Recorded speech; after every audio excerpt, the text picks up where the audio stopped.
Bonjour, dans cette capsule vidéo, je vais vous présenter comment tracer un graphe sur le logiciel Calc de la suite LibreOffice.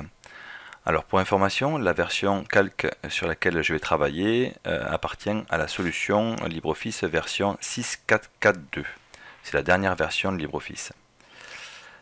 Alors, une fois rentrées les données expérimentales, donc j'ai juste créé ici un tableau me permettant de calculer 1 sur A. Voilà, donc l'inverse de cette valeur exprimée en mètres du coup, pour avoir 1 sur 1 mètre moins 1. Ici, θ exprimé en radians, avec L exprimé en mètres, que divise 2D, D étant 1,8 mètres. Une fois les données calculées, donc je sélectionne les données, les deux plages de données. Je vais ici sur Insérer un diagramme.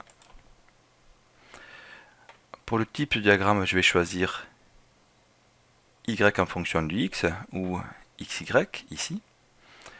Pour les plages de données, je vais bien indiquer que les données sont en ligne et non en colonne. Voilà, ça c'est important. La série de données, elles sont bien ici. Pour les éléments du diagramme, je peux mettre un titre. Alors, dans cette fenêtre-là, je n'ai pas la possibilité, alors hop, excusez-moi, θ en fonction de 1 sur A. Par exemple, au niveau de X, c'est 1 sur A à mètre moins 1. Au niveau de Y, c'est θ en radians. Alors, au niveau de cette fenêtre-là, je n'ai pas la possibilité d'insérer des symboles. Mais vous allez voir qu'on va y arriver dans un second temps. Voilà, je termine. J'ai ici en fond ce que va donner le graphe. Ok. Alors, il y a des choses qui ne vont pas, en tout cas que l'on peut améliorer. Alors, je glisse le graphe ici, sur le tableau. Par exemple, θ, on va essayer de remplacer par un symbole. Donc, je clique ici. Je vais remplacer θ ici par un symbole, insertion, caractères spéciaux, et je vais chercher θ. Ok.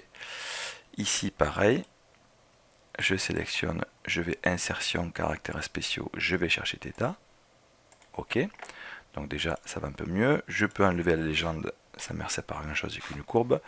Ici, les carrés sont peut-être à remplacer par des croix. Alors, formater la série de données.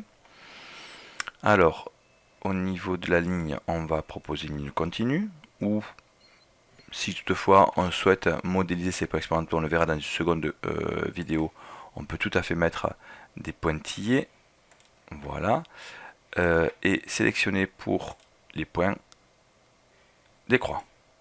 Voilà, on peut augmenter la taille des croix si l'on souhaite.